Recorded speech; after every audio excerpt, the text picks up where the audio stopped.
Hey, welcome back to another episode of GSA Does That, the podcast that uncovers the stories behind a federal agency delivering effective and efficient government. I'm your host, Rob Trivia, and we're doing something a little different for episode 11. I'm handing over the podcast to celebrate a special anniversary. It's the 20th anniversary of USAGov in Español, the official website of the U.S. government in Spanish. We're celebrating 20 years of connecting the public with official and reliable Spanish-language government information and services. Joining us today are three individuals who will take you on a journey into USAGov and Español. This episode of GSA Does That is sure to be unique and I think a lot of fun. But before I hand over the mic to our first guest host, Leilani Martinez, remember this podcast is available on all major platforms, so please be sure to subscribe. For more information about this episode and others, visit us online at gsa.gov/podcast.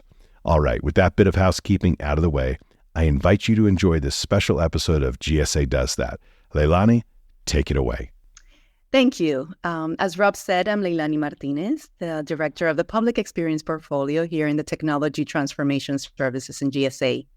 And because this is a very special podcast in honor of the 20th anniversary of USAGov en Español, which is the official website of the U.S. government in Spanish, managed by GSA, I needed to deliver a very special intro. So here it is. Hola, como les dije, soy la directora del Public Experience Portfolio.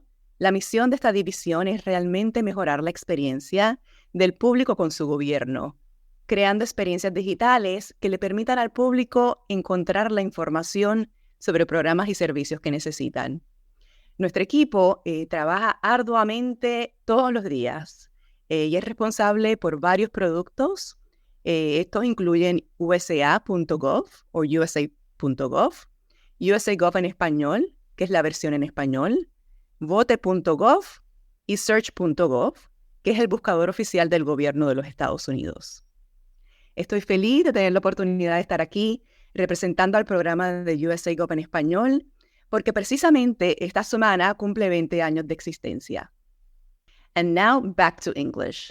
So over the years, we had found ways to clarify how the government works and connect Spanish speakers around the country to the information and services that they need.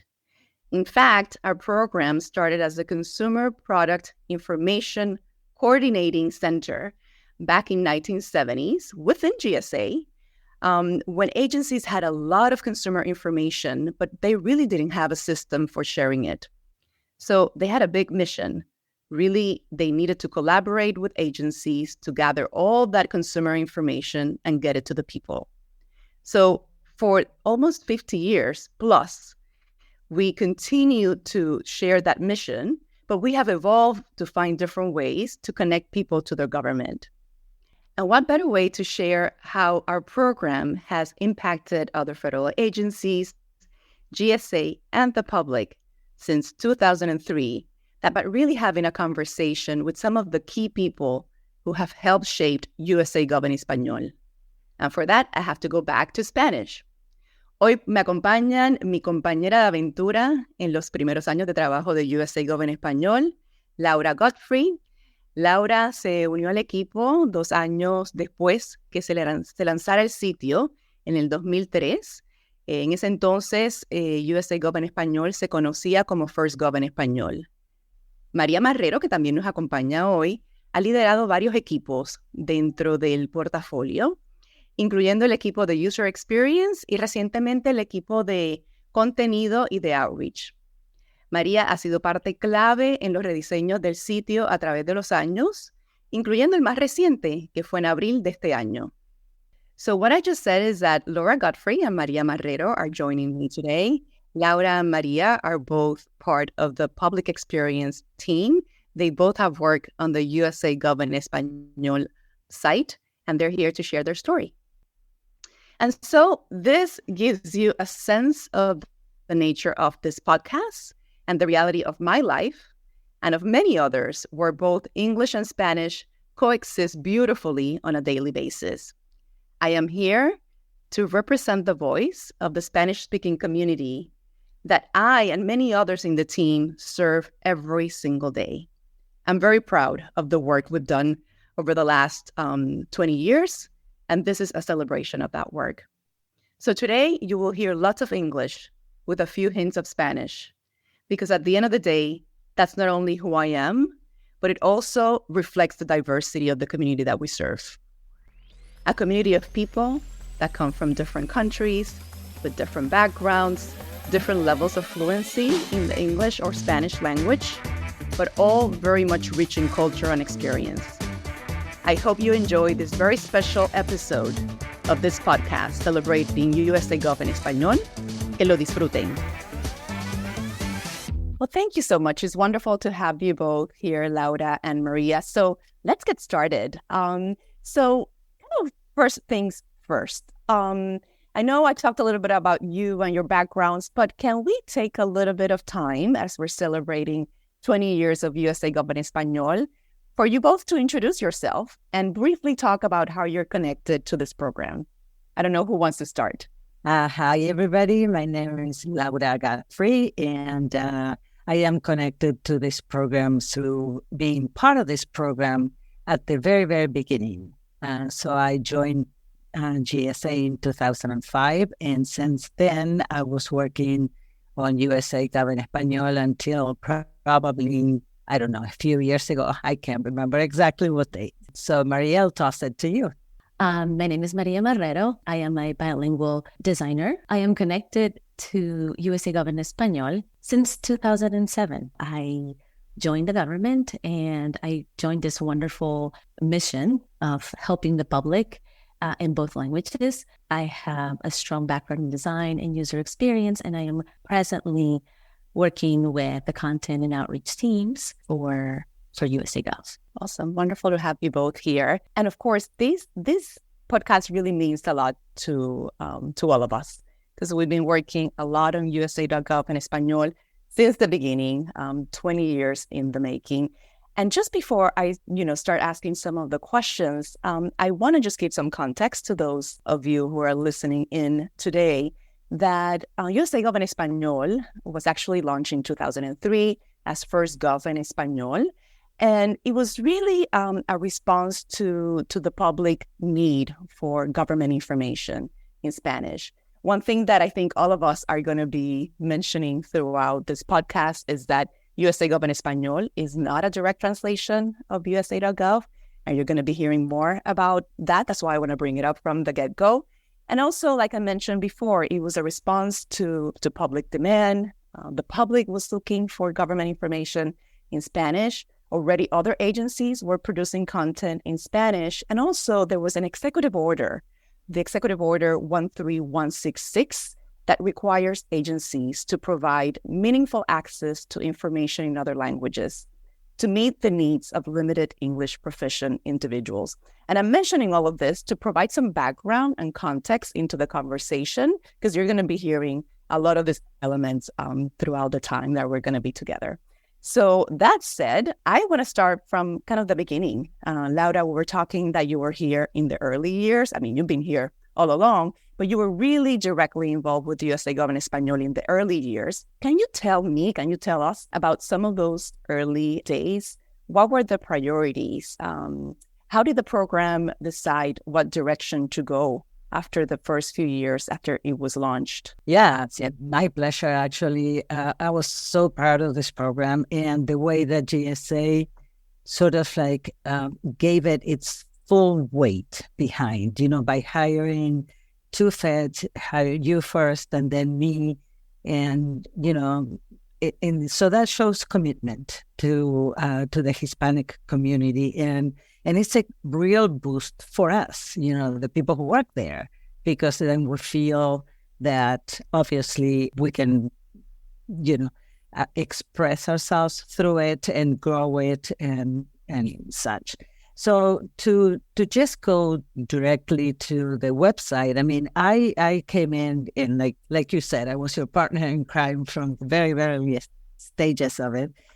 And it was a super, super interesting proposition because, as you mentioned before, it wasn't a straight translation. We needed, and both of us, you and me, on our previous jobs had worked with the Hispanic community in the United States and kind of knew already what, that Hispanic community needed. And so we started working together on that and in crafting sort of like a strategy to it. And we learned very, very quickly and very early on that just putting information online wasn't enough, that we had to reach out to the community somehow and put this in front of the community. So we did several things. One of the strategies was to go to the what it used to be the National Council of La Raza, which today is Unidos, US, and they have an annual convention. And also, and so they house a lot of, they put this convention out, and they talk to a lot of different organizations that serve the Hispanic community. So through them, going to this convention once a year, we covered more than 200 or 300 organizations that were serving that public. And then we also reached out to the National Association of Hispanic Journalists and also went to their convention once a year because obviously they have radio, TV, and radio is a very important channel for the Hispanic community. And we wanted to be able to be in front of them for them to know what USAGov en Español was and, to help us put it out there in front of the folks that needed this information the most. One thing that I want to, because that triggers kind of a thought, there was a lot of time spent in addition to producing the content online in really doing lots of outreach to the multipliers. That's how we used to call them, the multipliers that already the community trusted. It was hard to let, telling them, come to the government for everything that you need. We wanted, of course, that to be the message, but also rely and partner with the organizations that already were working with the population that we were trying to serve. So that was lots of time spent there, right, Laura? Yeah, that's a great point. And I'll take a step from that. It's sparked a thought on me. And another thing that we did, about the multipliers is we started producing sometimes a radio spot that was like 30 seconds or, like a very small blurb in writing so that they could do, they could cut it, they could, take the points that they needed that week. So we started syndicating, and that was in the very early years. I would say probably in 2007, we were already syndicating to radio stations all over the country. Because like I said before, radio is a very important medium in the Hispanic community. And we knew that we would get their attention there. I know. I was thinking that, as Laura, as you talk about the early beginning and the GSA commitment to USAGov en Español in the program, I also think about how that has, carried from there to now and how we work. From the beginning, we've always been focused and committed in having, bilingual folks in our teams, and not only, in just specific teams, but we've tried to implement that everywhere so that there is always someone, bringing that perspective, that cultural perspective into every corner of a program. I think that has been such a strong, commitment for this program, and I think what makes us very unique. Yeah, can I add something to that, because it sparked a thought. One of the things that I think it made us different than a lot of other programs that were, sort of emerging from other agencies and so on, is the fact that GSA hired people who were bilingual, Spanish and English, and everything was written in Spanish. It wasn't translated from English. It was original content that was written with the Hispanic community in Spanish right from the get-go. And I will say that sometimes we translated some of that to English. So actually, now I love where the conversation is going. I want to kind of go deeper into some of what you're saying, because I think it's really, really interesting to share with people. And maybe, Maria, you can help us kind of with starting the conversation here about the decisions that we make for the site. And when we talk about public impact, and we talk a lot about designing with the public and for the public. Can you tell us a little bit more about how it is that we do that, or what does that mean? Maria mentioned that she has a UX and graphic design background, so she's been instrumental in really the development of the site and working and collaborating with the public, with the Spanish-speaking community to really kind of evolve our site. So can you talk a little bit more about that and provide some specific examples of how does that look like? Sure. When we say that we design with the public in mind, we really mean we do it with them. So I have a few, examples in mind. One of them is user testing. We know that people come to USAGov in Español for information, and they may be in a difficult, stressful time. So we also know that, government information may not be available in Spanish for this audience. And so it is very important for us to make sure that what we're offering, people can find it quickly and easy. For that, we need to test with them. We need to make sure that we get the feedback from people. And so we often conduct usability testings in English and Spanish, and to try to find those gaps and be able to improve the way we offer information. We also know that Spanish language is longer, for example. And so when we design, what we've been trying to do for many years now is, do our design, our visual design in Spanish first, with, taking into consideration the length of the content. And if it works in Spanish, then we know English is going to be easier. And so that's something that we've established from a long time ago, is starting with Spanish. And I'll interrupt there for a minute, because I think that's always been an interesting approach for the program, something that the program has shared with other agencies as well, that designing in Spanish benefits everyone at the end, right? So I think the program has always been proud of embracing Spanish first and mobile first in the design. And then that trickles really into everything else that we do, and really allow us to have an accessible and inclusive design. Just wanted to kind of reiterate that, Maria. Another ways that we design for the public, and it has that impact, is our contact center. Our contact center, we serve the public when better information is presented, and that also means, offering that information consistently across all of our channels, website, contact center, social media, and emails. Contact center agents rely on the content, and we call it the knowledge base. And so when it is updated through our content writers, contact center agents are able to access that content as well. And so this is also especially helpful in times when, things need to shift, or content needs to shift, such as like COVID-19 pandemic. All of us working off of one source, updated and official, reliable government information is important.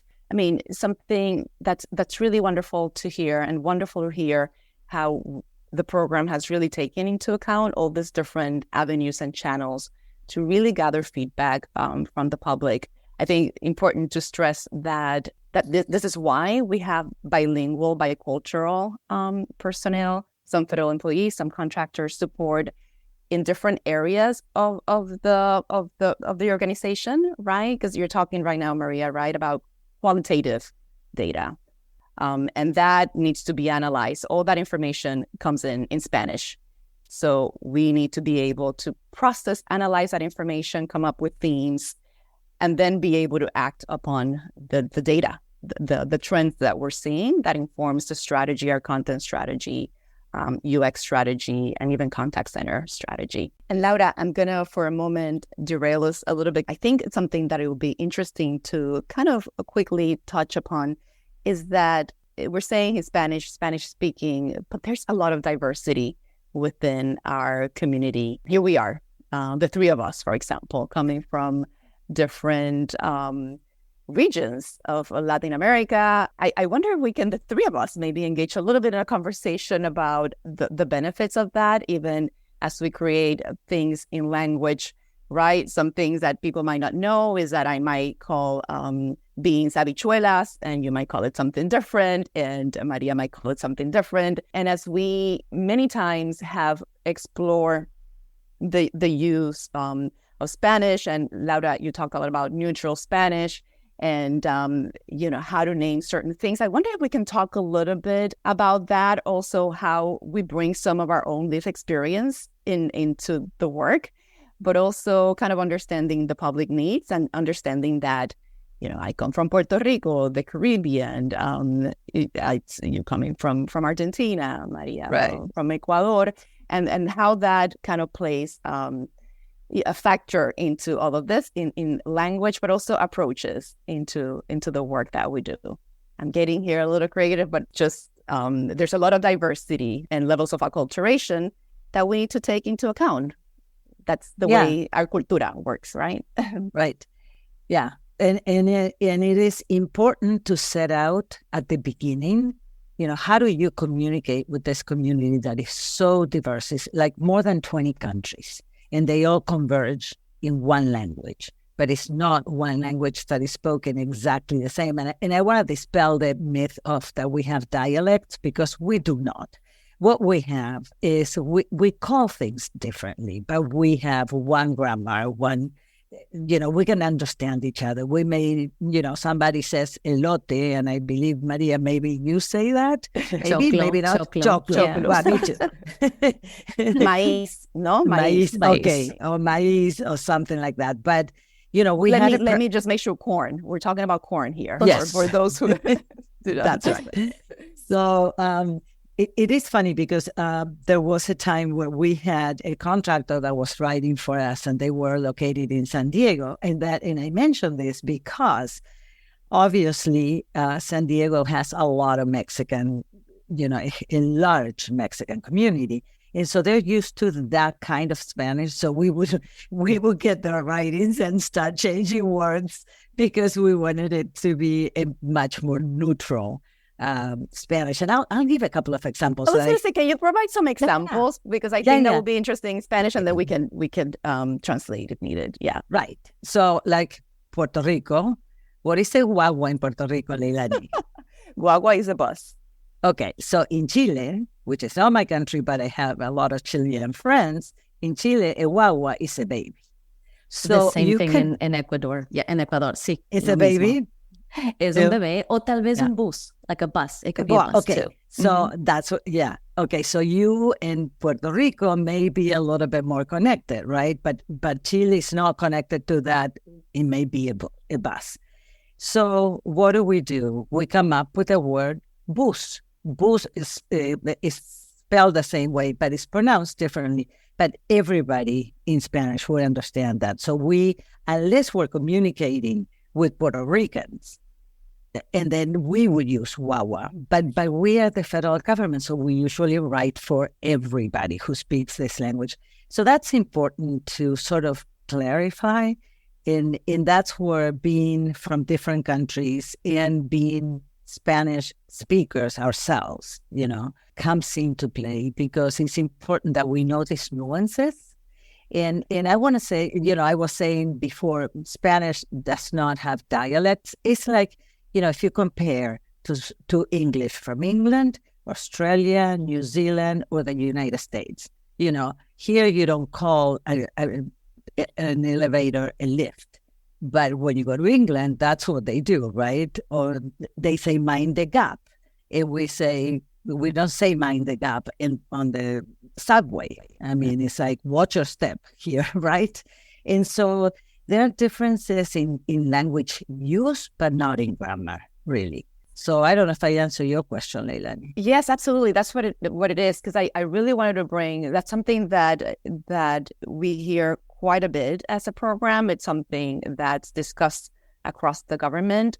And when you mention about diversity within a group of people working on language access, language guidance, I think it is important to note that even within the Spanish-speaking community, there's diversity that we need to take into account, but then realize we're talking about U.S. Spanish as well, right? The Hispanics are Spanish-speaking in the U.S. and take that into account. So I think providing concrete examples, it's really helpful. And that's correct, because we do. I'm sorry, Maria, but I just want to make a very small point.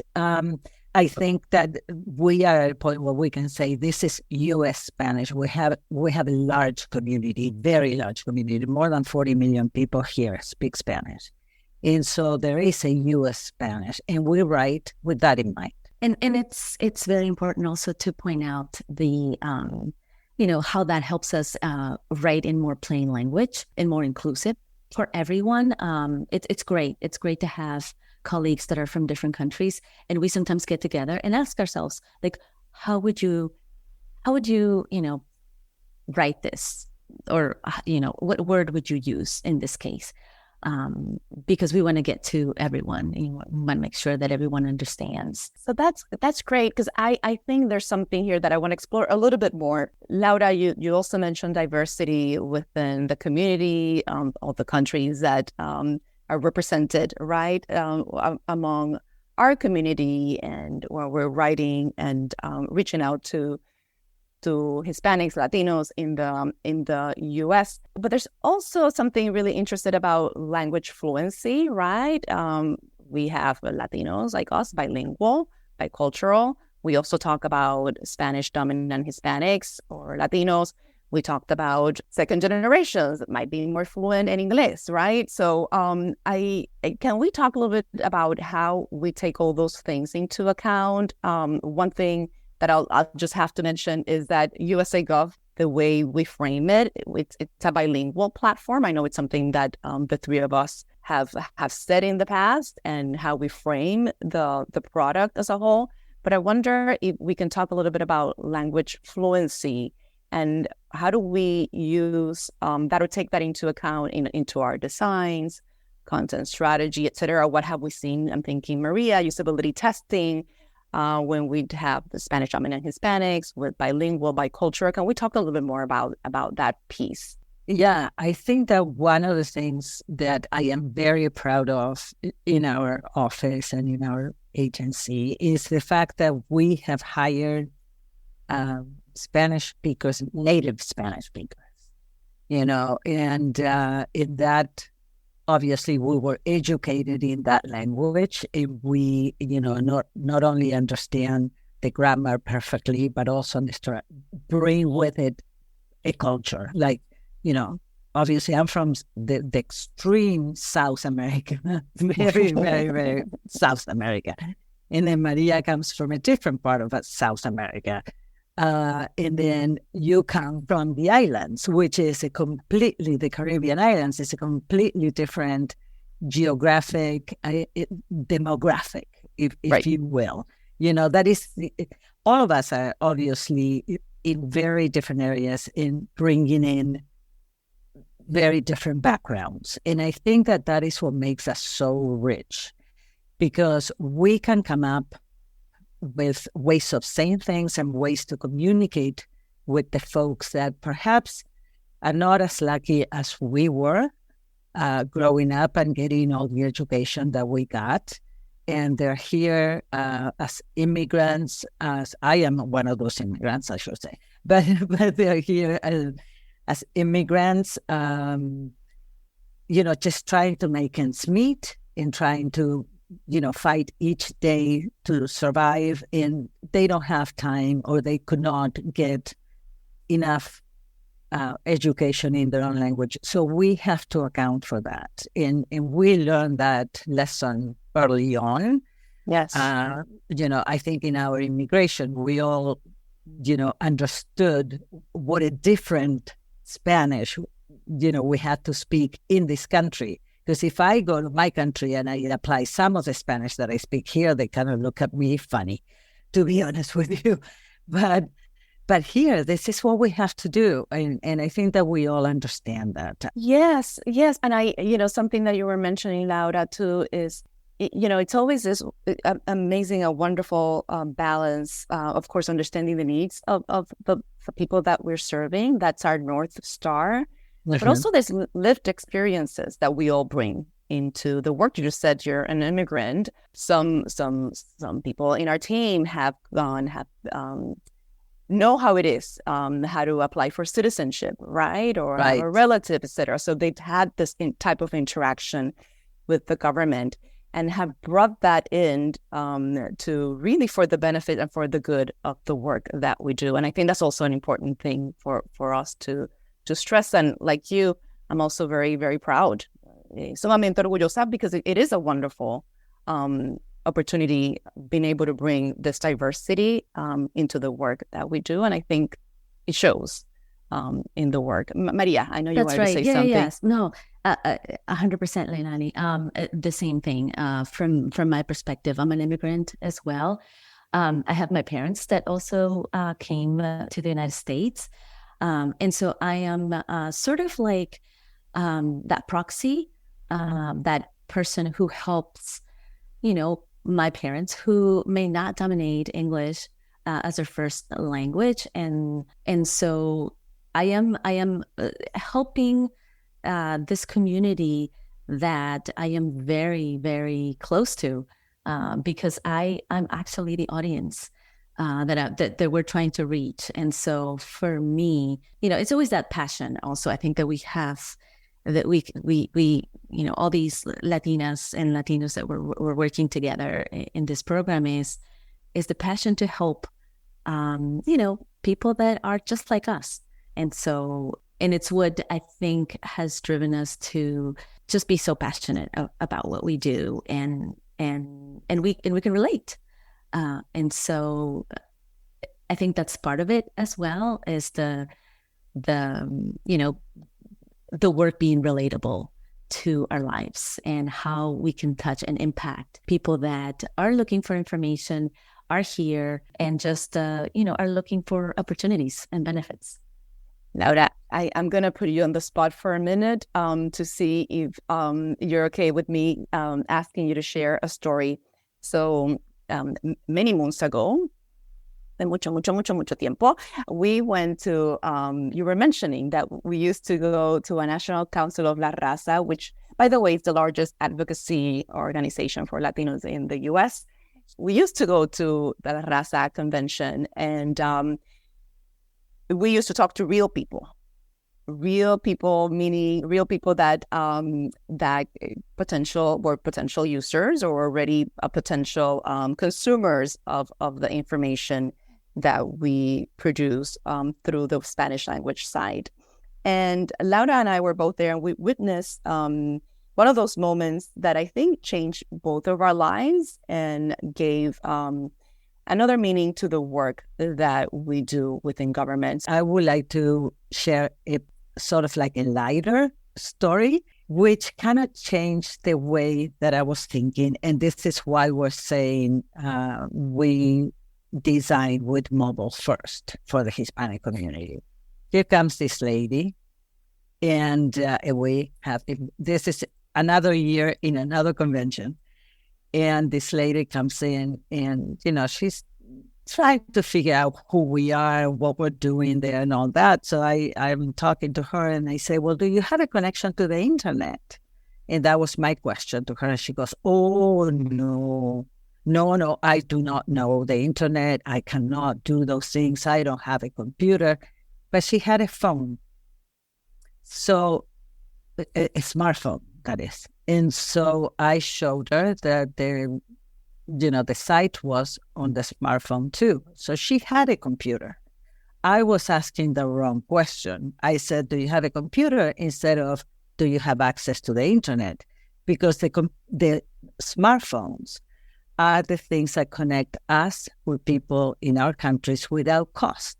And so that was something that we learned, by going to the community. We were in front of the community every year, in these conventions.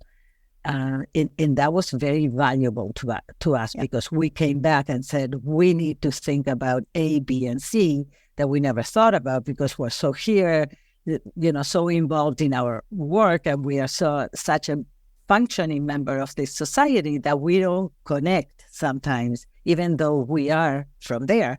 We don't connect with the community. I want to kind of transition us into kind of talking more about our Spanish speaker audience. So I'm going to put you all on the spot. If you had to describe in Spanish, in our language that we love so much, to Spanish speakers, especially those who do not know USAGov and Español, are not familiar with the program, what are the words? How will you describe, how will you kind of pitch the USAGov and Español product and story to them? I also want people to hear us speak Spanish and kind of get a sense of what we do when we talk to those, right? In usability testing, user research, when we go to a convention, how do we talk to them about our product? This all in Spanish, Leilani? Sí. And then you do like an abbreviated version in like 30 seconds in English. Ok, vamos. Bueno, en 30 segundos, yo diría que USAGov en español es un programa que tiene como misión principal ayudar a personas de habla hispana a encontrar información sobre programas y servicios que el gobierno de Estados Unidos ofrece, ya sean estatales o locales. Además, este programa es prácticamente una guía que ayuda con preguntas que la gente tiene cuando navega diferentes etapas de su vida. Por ejemplo, declarar impuestos, renovar un pasaporte, solicitar asistencia financiera o sacar algo tan común como sacar una licencia de manejo. Y todo esto a través de nuestro sitio web, centro de llamadas, redes sociales y suscripciones por email. Gracias. Su eslogan debería ser su mejor aliado. Su mejor aliado. Me encanta eso. Me encanta eso. I love that. I don't know if that's a good translation for that. It doesn't sound as powerful as it sounds in Spanish. So I'll quickly mention, Maria, a lot about guide. I keep hearing the guide, official information, and really, you also kind of touch upon life experiences, life events, and this being a guide or resource that will help and support people at different stages of life. Laura, I think with kind of that great slogan, I don't think there's much more to say. Do you want to say in English what you said? Oh, okay. So, su mejor aliado is your best ally. Yeah. Beautiful. With that, I just want to make sure that we leave people with maybe in a minute or 30 seconds, actually, with where they can go to find more information, because we talked about different kind of resources, different things, information. Where can people learn more about our program and the support that we're providing different agencies? Maria, do you want to start where people can learn more about USAGov en Español? Sure. Well, USAGov en Español, for sure, the website, usa.gov /ES. We also have a blog.usa.gov, where we tell the story on how we make an impact for users. And social media, we are in social media, Facebook, Twitter, or I should say X, and YouTube, Instagram, or email. Our email, subscribe to our email. Yeah, go find more. But blog.usa.gov is a great resource to learn more about the program. So thank you both for this wonderful conversation. It was wonderful to kind of go down memory lane and remember some of those early years of USAGov en Español. It makes me very, very proud of everything that we have accomplished, but also kind of looking forward to the next 20 years. One thing that I want to mention is that we're rooted in this kind of huge, long history. Our office has been operating for 50 years. And yes, we have evolved the way we deliver information, but we're still here delivering information, really trying to ensure that every community has access to the information that they need. And I'm going to kind of close us out with the wonderful slogan that Laura came up with in 30 seconds. USAGov en Español, su mejor aliado. Thank you so much. Gracias por escuchar y hasta pronto. Hey, well, that wraps up another episode of GSA Does That. A huge thank you to Leilani Martinez, Laura Godfrey, and Maria Marrero for exploring the world of USAGov in Español. Maybe like me, you didn't know that GSA plays such a significant role in connecting citizens of all backgrounds with the information they need. Hey, but now you know GSA does that. Stay tuned for our next episode where we will talk about an innovative program, crowdsourcing a better government. The 10X program takes ideas from employees across government and turns them into solutions that improve the public's experience with their government. Like you, I'm really looking forward to learning more. If today's discussion sparked your curiosity or you have questions or topics you'd like us to explore in the future, don't hesitate to reach out. Our email address is gsadosthat@gsa.gov. We love hearing from you, and your feedback helps us make this show even better. Don't forget to subscribe so you never miss out on the stories behind how GSA is changing the game in delivering effective and efficient government. And if you've learned something new today, consider sharing this episode with a friend or colleague. Every share helps grow our community and keeps the conversation going.